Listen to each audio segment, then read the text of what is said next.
Hello friends, எல்லோரும் எப்படி இருக்கீங்க ஃப்ரெண்ட்ஸ்? நான் சூப்பராக இருக்கேன். இப்போ சூப்பரான எம்மியான ஒரு டேஸ்டான டெலிஷியஸான நம்ம ஒரு டெசர்ட் பார்க்கலாமா?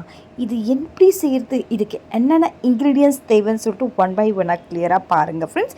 இந்த எண்ட் ஆஃப் த வீடியோவில் இது என்ன டெசர்ட் சொல்லிட்டு நீங்களே இந்த வீடியோக்குள்ளே கமெண்ட்ஸ் பண்ணுங்கள். வாங்க பார்க்கலாம். இப்போ நீங்கள் ருமானியா சேமியா எடுத்துக்கோங்க ஃப்ரெண்ட்ஸ். இது நியர்பை சூப்பர் மார்க்கெட் இல்லை ஷாப்பில் கிடைக்கும். அதை என்ன பண்ணுறீங்கன்னா, நீங்கள் தூளாக ஒரு பவுலில் போட்டு நீங்கள் தூள் பண்ணிவிடுங்க.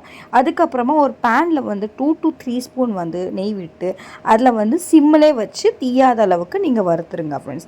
வறுத்தது அப்புறமா என்ன பண்ணுறீங்கன்னா, பவுடர் சுகர் கொஞ்சம் ஆட் பண்ணிவிடுங்க. ஒரு 4 டீஸ்பூன் ஆட் நான் பண்ணியிருக்கேன். உங்களுக்கு எவ்வளோ தேவையோ நீங்கள் அவ்வளோ ஆட் பண்ணிக்கோங்க. 3 to 4 teaspoon milk powder add பண்ணிக்கோங்க. ஆட் பண்ணதுக்கப்புறமா மீடியம் ஃப்ளேமில் வச்சு மிக்ஸ் பண்ணிகிட்டே இருங்க. மிக்ஸ் பண்ணதுக்கப்புறமா உங்களுக்கு கலர் சேஞ்ச் ஆகிடும் ஃப்ரெண்ட்ஸ். ஸ்டவ் ஆஃப் பண்ணிவிடுங்க.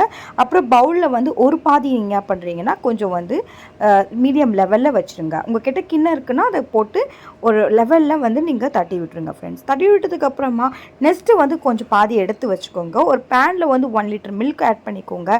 நான் தனியாக ஒரு மில்க் எடுத்துருக்கேன் ஃப்ரெண்ட்ஸ். காய்ச்சி ஆற வச்ச பால், டீஸ்பூன் கார்ன்ஃப்ளவர் மாவு, 2 டீஸ்பூன் கஸ்டர்ட் பவுடர் ஆட் பண்ணிக்கோங்க. ஆட் பண்ணதுக்கப்புறம் மிக்ஸ் பண்ணிவிடுங்க ஃப்ரெண்ட்ஸ். அதுக்கப்புறமா நம்ம பால் பேனில் வச்சுருக்கோம்ல ஃப்ரெண்ட்ஸ், அந்த பால் திக்னஸ் ஆகிறதுக்காக நீங்கள் அந்த மிக்சரை அதில் போட்டுட்டு ஒரு விக்ஸை வச்சு கிண்டிகிட்டே இருங்க. கிண்டினதுக்கப்புறமா உங்களுக்கு திக்னஸ் லெவலில் வரும் ஃப்ரெண்ட்ஸ். அதுக்கப்புறமா நீங்கள் தேவையான மில்க் மேட் ஆட் பண்ணிக்கோங்க. நம்ம ஆல்ரெடி சுகர் ஆட் பண்ணியிருக்கோம். அதுக்கப்புறமா ஃபேன் காற்றுல ஒரு 5 to 10 மினிட்ஸ் ஆற வச்சதுக்கப்புறமா இதில் என்ன பண்ணுறீங்கன்னா, சுட சுட கொஞ்சம் ஊற்றிடுங்க ஃப்ரெண்ட்ஸ். ஊட்டினதுக்கப்புறமா நீங்கள் மேலே மீதி இருக்க சேமியா போட்டுருங்க. தேவையான நட்ஸ் போட்டுட்டு ஒரு 2 to 3 hours நீங்கள் ஃப்ரீசரில் வச்சுருங்க ஃப்ரெண்ட்ஸ். ஃப்ரீசரில் வச்சதுக்கப்புறமா இப்போ அருமையான சூப்பரான உங்களுக்கு டெசர்ட் ரெடி ஃப்ரெண்ட்ஸ். இதுக்கு என்ன நேம் வைக்கலாம் இந்த டிஷ்ஷுக்குன்னு சொல்லிட்டு வீடியோக்குள்ளே சொல்லுங்கள் ஃப்ரெண்ட்ஸ். வீடியோக்கு கீழே இருக்கிற லிங்க்கை ப்ரெஸ் பண்ணுங்கள். சப்ஸ்கிரைப் பண்ண மறந்துடாதீங்க.